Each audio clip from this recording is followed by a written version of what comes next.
Bonjour à tous, bienvenue dans une nouvelle vidéo. Aujourd'hui, nous allons faire une vidéo sur les news que nous avons appris à la Gen Con, dans laquelle nous avons appris pas mal de choses, mais aussi des choses qu'on était déjà au courant, des choses qui avaient déjà été annoncées, mais on a eu plus de détails. Comment vas-tu, Tom? Bah écoute, ça va super, ravi de pouvoir partager toutes ces news qui concernent du coup en priorité là le chapitre 9 fabuleux qui va sortir à la fin du mois d'août, le 29 il me semble. C'est ça. Et et il y a une première chose dont on n'avait pas parlé, c'était la répartition des nouvelles cartes et des cartes reprint de ce set. C'est quelque chose qui a déjà été présenté, hein, c'est pas via la Gen Con qu'on l'a appris, mais bien avant. Voilà, on a 171 cartes reprint et 33 nouvelles cartes. Ce qui est Donc beaucoup. ça fait une répartition vraiment déséquilibrée. On s'attendait, à un 50-50 et finalement, c'est pas du tout le cas. Alors ça va plaire potentiellement à des nouveaux joueurs, je pense, et par contre des joueurs vraiment très compétitifs, ça sera pas forcément le cas puisque globalement les joueurs compétitifs ont, toutes les cartes ou du moins les plus impactantes. Et là, ça fait quand même une répartition vraiment déséquilibrée. Sauf que, le set aura quand même un intérêt à acheter des displays évidemment, parce que déjà on a 6 légendaires, nouvelles cartes et 6 nouvelles super rares. Donc au niveau des hautes raretés, on est sur du 50-50, puisque c'est aussi le cas pour les légendaires. Il y aura que 6 légendaires reprint et ensuite, il y aura des épiques, les enchantés et aussi, Les l'iconique. iconiques, qui sont les nouvelles raretés épiques et iconiques. Alors moi, je voudrais juste ajouter quelque chose par rapport aux 171 cartes. Alors c'est vrai que moi, j'ai la collection complète. Mais au-delà de ça, je pense que aussi ça va permettre de réfléchir à comment rebut d'un deck en ajoutant que très peu de nouvelles cartes, mais avec les cartes du coup qu'on possède déjà. Donc c'est aussi un point de vue que j'aime bien. C'est pas forcément le j'ai déjà les cartes, pourquoi j'achèterais ça, mais plutôt plus pour dire bah voilà, maintenant on a un set de cartes restreint du chapitre 1 à 4 qui n'existe plus. Comment on va faire? Et c'est là que moi je trouve ça intéressant. Moi, personnellement, ça ne me dérange pas plus que ça, à titre perso, parce que, il y a quand même pas mal de légendaires, du set de 1 à 4 que je n'ai pas et donc potentiellement, il y a eu quelques leaks, on va pas, relayer les leaks, mais selon les leaks qu'on a eu, moi, il y a pas mal de cartes que je n'ai pas. Donc ça m'intéresse quand même et les nouvelles légendaires, bah, de toute façon, forcément, faudra les avoir. Donc moi, à titre perso, je suis quand même plutôt satisfait, ça me va bien. Moi c'est un peu pareil, mais juste pour le chapitre 1 et 2 du coup. Ouais. C'est là qu'il m'en manque. Donc je suis content de voir certaines cartes potentiellement qui vont être rééditées. En parlant de réédition, Oui. on est sûr d'en avoir au moins 3. C'est les suivantes. Honda Ensorcelé, qui a fait toujours parler de lui, qui a encore joué, qui est une bonne carte pour tout ce qui va être violet aggro, violet vert, pardon, aggro. Peut-être un violet vert du coup. Plus ardent que le feu des volcans. Alors celle-là, je l'avais mis sur ma liste des cartes que je voulais pas revoir personnellement. Mais bon, elle est là. Pareil. Espérons que sa petite sœur, perdue dans l'hiver, n'apparaisse pas. Celle-là, je serais vraiment déçu de la revoir. Et celle qui a fait couler beaucoup d'encre, enfin sa grande sœur surtout, Sisu. Sisu qui, du coup, était une carte clé dans les decks bleu-rouge. Parce que à l'époque de Flavorsham, c'était le contre parfait. Elle allait éliminer Flavorsham directement.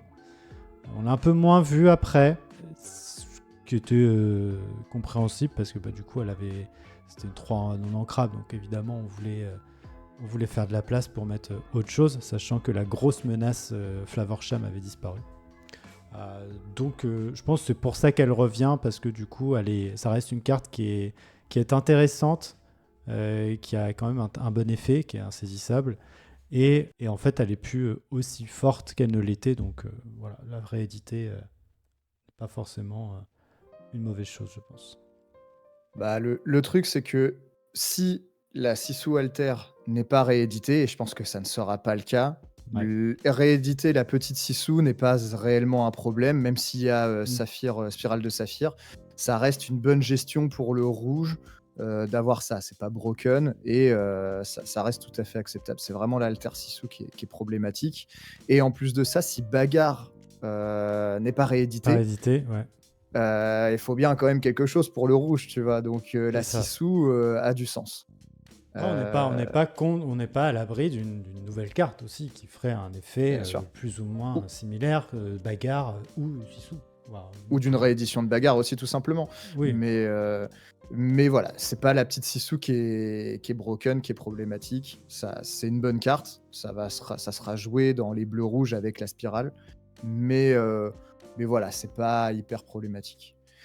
Plus ardent, par contre, moi, ça m'embête un peu parce que clairement, c'est la carte qu'on voit dans tous les decks gris aller en x4. ouais. Il y a Steve Et Song, elle est là évidemment. depuis le chapitre 2, elle est présente dans le deck. Elle n'a Ça jamais fait, bougé.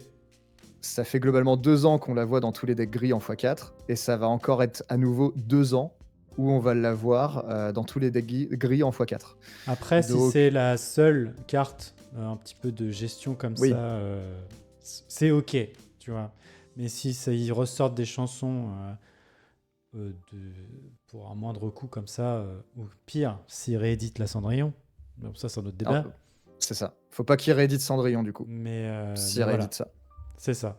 On espère que la Cendrillon, de toute façon, dans la vidéo de Boba, j'avais déjà dit que Cendrillon, j'en voulais pas. Et ensuite, ouais, Ondin, bah, c'est une bonne carte d'aggro. Moi, à la limite, ça me dérange pas. C'est une très bonne carte, mais c'est pas hyper broken. C'est Voilà, c'est ça. cool. Aller aux quêtières, elle fut broken, mais maintenant c'est beaucoup mieux. Et du coup, nous avons une annonce, une petite annonce à faire. Nous avons eu la chance d'être choisis, je veux dire, pour révéler une carte qui va être reprint, qui est vraiment une bonne carte, je pense, qui va être pas mal après rotation. Évidemment, vous la connaissez tous, mais voilà, on vous donne rendez-vous le 5 août à 21h, on sera en live sur la chaîne.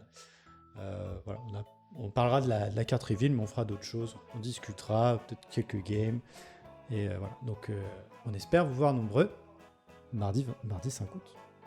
Voilà. Mais oui, exactement. Vraiment très très cool. On remercie évidemment Ravensburger. On remercie Roman de oui. nous donner, de nous faire confiance et de L'opportunité, nous eh donner oui. cette chance de faire un reveal. C'est le premier pour nous. Donc très très content. Et en plus, comme on dit, la carte est sympa. Exactement. Mais elle sera pas iconique. Parce que les iconiques, elles sont là. Et elles sont magnifiques. Qu'elles sont belles. Elles sont magnifiques. Moi, quand j'ai vu les slides comme ça posés quand ils nous ont présenté, c'était le fait que j'avais pas capté, mais en fait, les deux iconiques forment un panorama, Bah, une mosaïque. c'est Quoi. en fait Tac. le design qui est juste là pour moi. C'est les mêmes. Exactement. Et elles sont trop belles. Par contre, bah, du coup, vu que c'est des iconiques, elles seront extrêmement rares et très difficiles à acquérir. Mais parlons des effets des cartes. Eh bien, commençons par la mini. Honneur aux dames. Et donc, elle coûte 4 ancrables de d'attaque 4 de vie, or pour 2. Et nos autres personnages qui se nomment Mickey Mouse gagnent support. Et à chaque fois que ce personnage part à l'aventure, on peut bannir un personnage épuisé qui a 5 d'attaque ou plus. Donc ça fait penser aussi un peu à la mini mousquetaire qui avait presque le même effet. Celle-ci est, je pense, un peu moins forte. Je pense qu'elle ne sera pas particulièrement jouée. Elle est lente. Mais l'artwork est vraiment sympa, là, avec son petit mouchoir qu'elle tend à Petit Mickey. mouchoir. Par contre, le Mickey est pas dégueu. Non. Enfin, oui, il Le est Mickey pas est dégueu, bien. effectivement. 3 ancrables Mickey 2-2, Shift 5, qui a insaisissable, du coup évasive. Et tant que cette carte a une carte en dessous d'elle, ou de lui, Mickey, il gagne plus 3 d'attaque, 3 de vitalité et 3 de l'or. Autant dire que c'est un gros body sur le board. au T5, parce que du coup ça devient un 5-5 qui leur pour 3. Moi ça me fait toujours bugger le fait que ça soit un shift 5 pour une carte qui coûte 3. C'est un peu bizarre. Ouais. Ça me retourne le cerveau. Mais bon, on comprend à cause de l'effet, voilà, c'est compréhensible qu'il soit en shift plus élevé que son coût. Donc c'est intéressant, moi je trouve que c'est une carte qui mériterait d'être testée, parce que je pense qu'elle peut être très forte. Parce que altérer un Mickey, on en a une pléthore des Mickey. Donc, Il y en a plein, il y en a qui sont pas mauvais. Ouais. Il y en a qui sont ok, donc à voir ce que ça va donner. Et voilà. Et puis même s'il n'est pas iconique, je trouve que la petite version classique est toute jolie. Et on notera qu'on n'a pas la rareté de cette carte. Ah. Et ça nous titille. C'est quand même bon. Ouais. Il y a un petit effet sur le noir, devine quand même. Ouais, ou même qui passe par-dessus le rouge, tu vois. Donc là, déjà, on se dit que bon, voilà, faut pas chercher trop loin. Regardez vos cartes et regardez laquelle fait ça de rareté. Voilà. Mais ce set accueille 2 nouvelles licences. Et la première, c'est la licence Dingo et Max. Donc, il y a des films Dingo et Max. Et donc, ils ont dévoilé quelques cartes de cette licence. Et en particulier, une carte qui est vraiment très forte. Mais je vais commencer par la chanson. Oui, donc, la chanson qui est une Sing Together, donc à l'unisson pour 9. Et chaque joueur pioche 2 cartes et gagne 2 de l'or. Si 2 ou plus personnages ont chanté cette chanson, on peut les redresser. Et ils ne peuvent pas partir à l'aventure. Donc, on peut piocher 2, gagner 2 de l'or et redresser nos persos. Ouais, je pourrais potentiellement rechanter s'ils veulent une autre chanson. Je suis pas certain que cette carte soit extrêmement jouée, même après la rotation. Pas convaincu. À voir. J'aime l'idée. Allez, ça aide l'adversaire aussi, c'est ça le truc. Ça aide aussi l'adversaire. Mais du coup, est-ce que c'est pas une carte un peu pour finisher? Par exemple, on a un shark sur le terrain.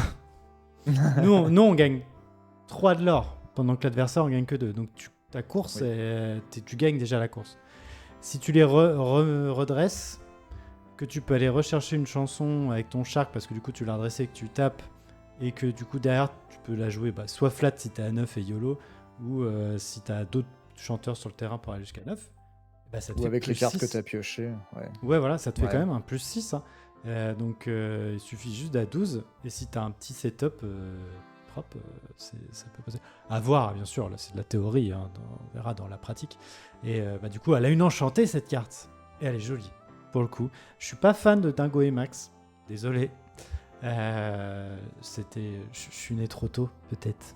Ils sont sortis. Ah ouais, je l'ai vu quand j'étais petit, moi aussi. Oui, et t'es né après. moi, j'étais team Picsou, tu vois. Donc, la bande à Picsou. Mais du coup, elle est très jolie. J'aime beaucoup. Et il y a un nouveau personnage. Powerline. Qui est une 6 ancrable 6-4, qui est une shift 4, donc une alter 4. Et c'est un chanteur 9. Oh, coïncidence. Une fois durant votre tour, quand cette carte chante une chanson, on peut regarder les 4 cartes au-dessus de notre deck, en révéler une chanson qui coûte 9 ou moins, et la jouer gratuitement. Mettre le reste en dessous de nos decks. Donc disons que c'est ultra pété. Ouais. Parce que moi, ce que j'aime beaucoup, c'est que s'il chante une chanson. Donc ça peut être n'importe quoi. Donc ça va être très facile à faire. Et donc du coup, on a cet effet du Robin. Je sais pas si vous vous rappelez du Robin Ruby, qui quand il partait à l'aventure, on pouvait prendre les cartes du dessus de nos decks, je ne sais plus combien, jouer une action qui coûtait 6 ou moins. Là, on est sur du 9 ou moins, donc on est à peu près sûr de taper la chanson qu'on veut. Donc il n'y a pas vraiment de soucis avec ça. Alors Robin, c'était une action, pas une chanson, mais bon, l'esprit est là. Donc là, on a un petit mélange Ariel, Robin. C'est plutôt cool. Shift 4, c'est raisonnable. Puis quand tu dis 9 ou moins, globalement, c'est toutes les chansons du jeu, quoi. C'est ça, voilà. Pour Enfin, l'instant, peut-être qu'il y pratiquement, aura les- des chansons à 12, hein, on sait pas. Ouais, Il y a peut-être. 33 nouvelles cartes. Non, franchement, l'effet est vraiment fort. À voir s'il y a un support d'alter qui va être sympa. Mais parce que si on peut pas trop l'altérer, ça va être dur. Mais ouais, la carte est forte quand même, hein. Ça peut faire des dingueries.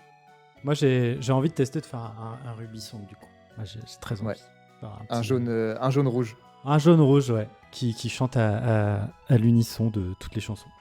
Ça peut être très stylé. Peut-être une Soyez prête rééditée, on sait pas. Ah ah. Ah ah.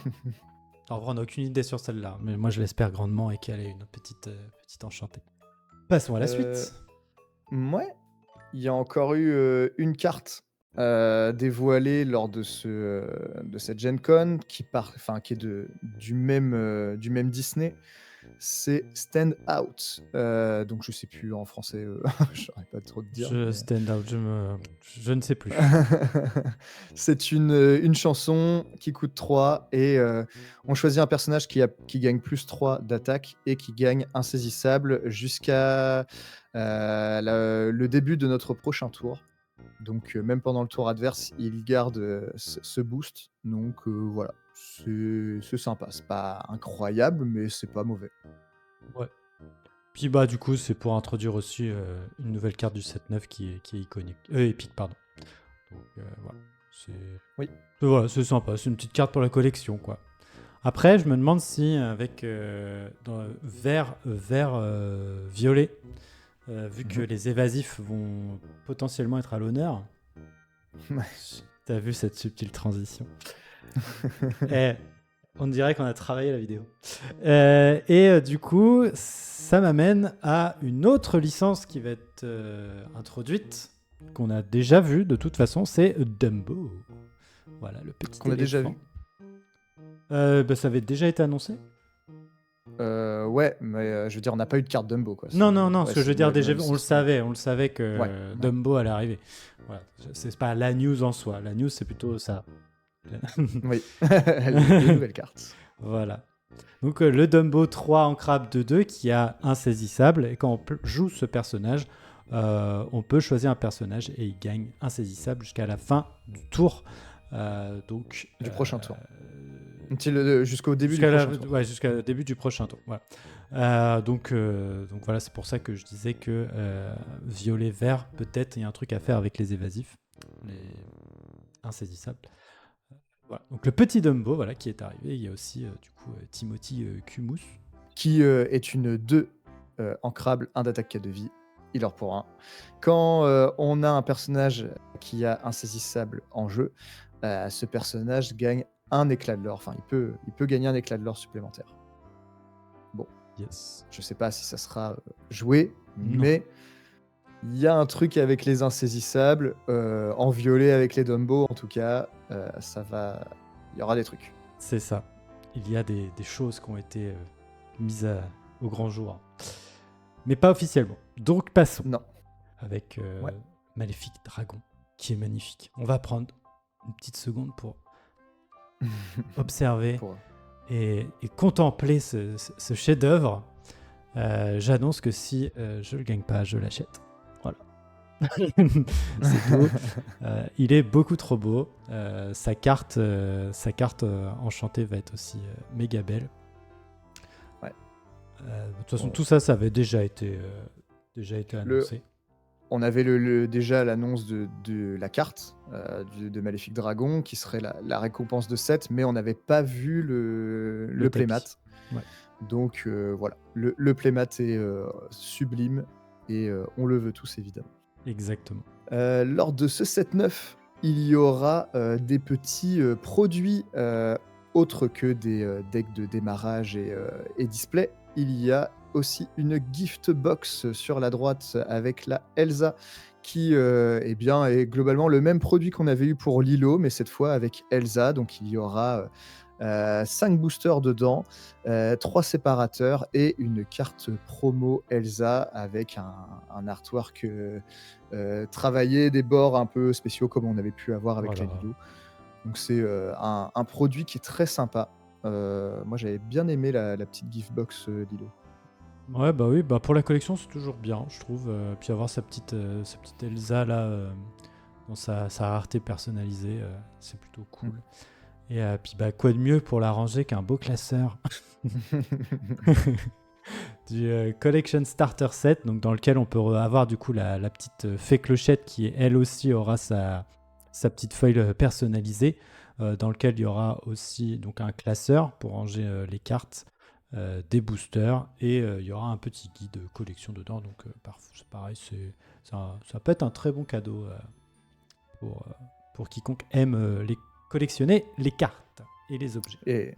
Et la fée clochette promo est stylée aussi. Du coup, Et avec le même effet que la Elsa et la Lilo. Très sympa. Exactement. C'est juste dommage qu'il lui ait pas fait un artwork alternatif. Qui a été le cas pour Lilo et Elsa. Là, on a le même artwork, mais juste avec les bords qui sont changés. Mais ça reste une carte très sympa. Ouais, très forte aussi. Ouais. Ensuite, dans les items qu'il va y avoir, va y avoir des puzzles. Des puzzles Lorcana, du coup. Donc, un puzzle par couleur. Donc là, c'est les seuls qu'on a eu pour l'instant. Il n'y a pas eu de révélation sur ce que seront les couleurs violet et gris. Et gris, voilà. Je me disais, laquelle C'est laquelle? C'est gris, c'est violet et gris, voilà. Donc, ouais. Donc, mon préféré, ça reste quand même Maléfique. Hein. Le rouge, c'est quand même joli. Hein, voilà. Puis dedans, pour avoir une petite promo de Mickey. Voilà. Oui. Donc, et ça sera la même dans chaque boîte. On n'est pas obligé d'acheter toutes les boîtes pour avoir des promos différentes. Ça, c'est important à noter. C'est toujours la même carte. Donc, petit puzzle de 1000 pièces. Moi, c'est un peu dur pour le moment pour mes enfants. 1000 pièces, c'est un peu trop long. Faut être déter. Mais du coup, c'est pour les moyens grands. Voilà. Exactement. Ou pour les grands enfants. Donc voilà ce qui clôture un petit peu la partie news de Fabuleux, pardon. Et on a eu quelques petits détails sur Lueur dans les profondeurs. Oh.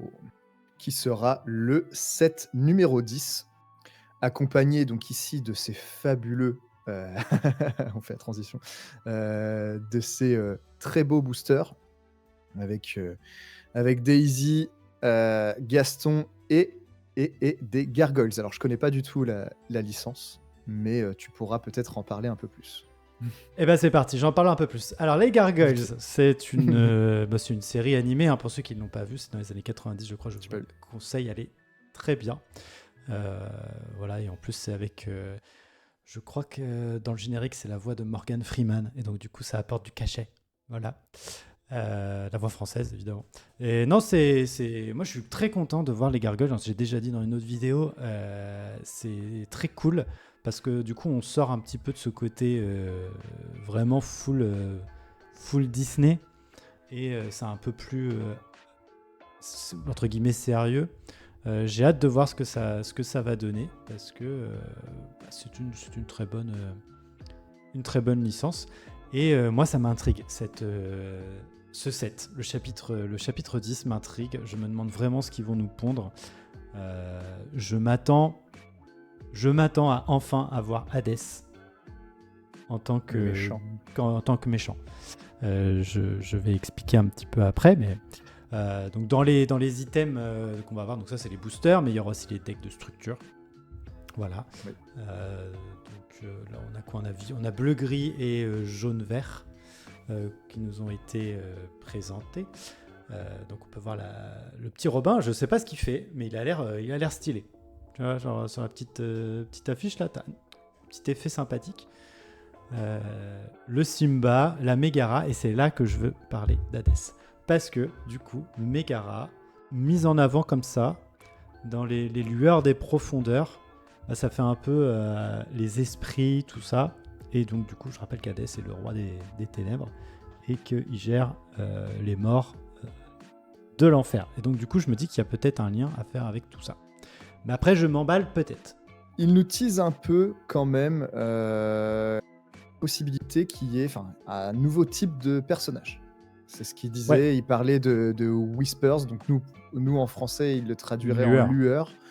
lueur. Donc potentiellement un nouveau type de carte avec de nouvelles mécaniques. Et ça, c'est cool. Donc ça va apporter de la nouveauté du chapitre 10. Déjà qu'on va avoir la rotation au 7-9, plus là au 7-10 un nouveau type de carte.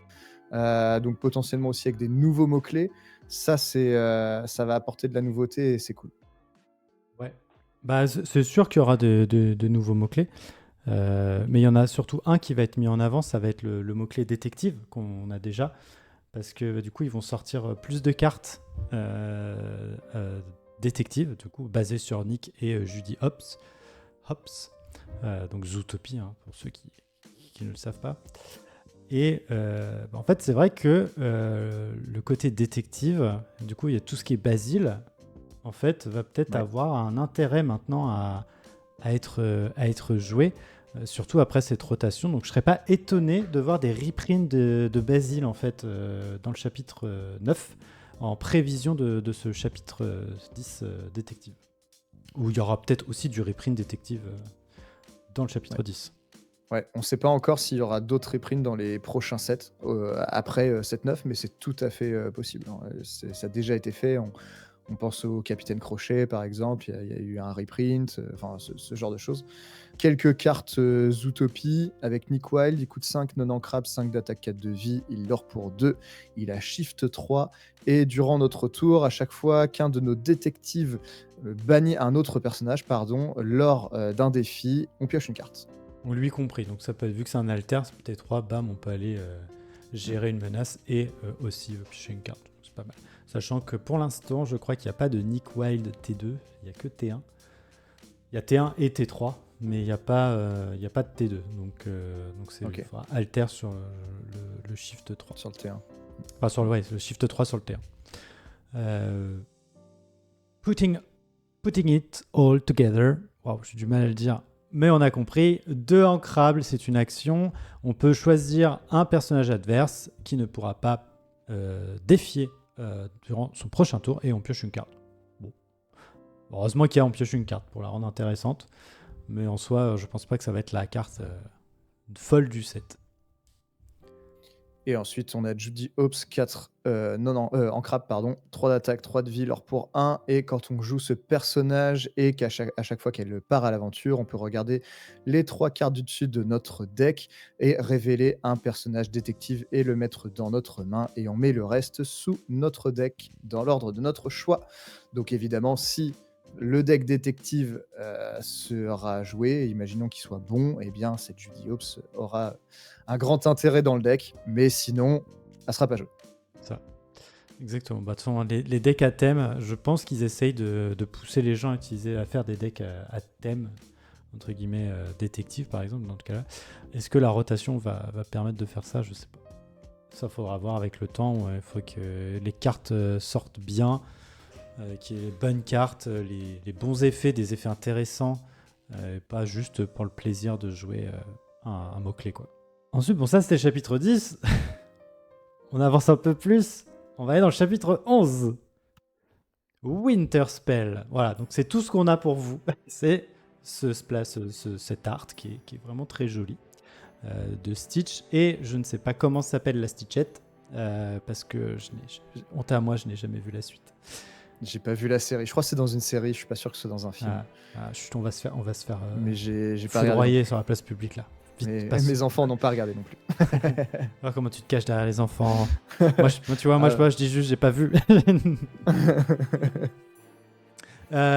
Du coup, Winter Spell, donc je pense ça va arriver, je pense, début de l'année 2026, donc je pense que ça va être février, un truc comme ça, février-janvier, je pense. Voilà, donc on peut voir l'illuminarium sous la neige. Donc je pense que ça va être peut-être un chapitre, un set d'entre-deux pour, voilà, on a eu la rotation, on a eu des nouvelles cartes, peut-être un truc un peu plus soft, un peu plus doux, pour ensuite repartir sur autre chose, histoire de pas mettre de nouvelles mécaniques en place trop vite. Voilà. Donc, moi, quand je vois ça, je me dis ça va être beaucoup de glace, beaucoup d'Elsa. Et Après, ça peut être marrant de voir, tu sais, des personnages comme Jafar ou Oui, Scar, sous, sous sous la la neige, tu vois, neige. en train de Ah grelotter. ouais, Scar Ah, avec un ça peut petit être bonnet de Noël. Ah oui. ça serait marrant, tu vois? Ouais. Oui, oui, ça serait pas mal, effectivement. Donc voilà, donc on a vraiment zéro information là-dessus. C'est que de la spéculation pure. Voilà. Mais c'est un très joli art. Voilà.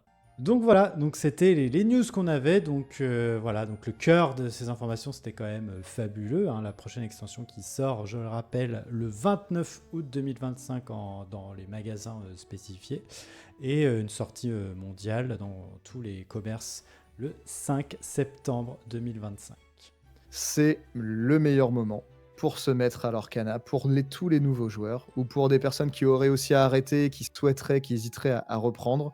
C'est la meilleure période parce que bah, les cartes ne coûteront pas très cher, en tout cas à l'unité, et il y aura moins de cartes dans le mode compétitif, ce qui est une très bonne porte d'entrée pour tout le monde. Donc, n'hésitez pas, si vous hésitez encore, eh bien, c'est le meilleur moment pour commencer l'Orcana.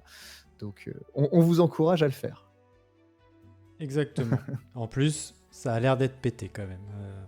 Moi, je reste sur mes petites chansons rouges là. Moi, je, moi j'aime bien. J'espère que ça va topper ça. On espère que cette vidéo vous plaira et on revient très vite avec des nouvelles news. Et n'oubliez pas, le 5 août à 21h, nous avons un live de prévu dans lequel nous allons annoncer une carte qui va être reprint qui était dans les chapitres 1 à 4. Voilà. Donc on a hâte de partager ça avec vous. On espère vous voir nombreux. Allez, on vous fait des boujous. Bonjour.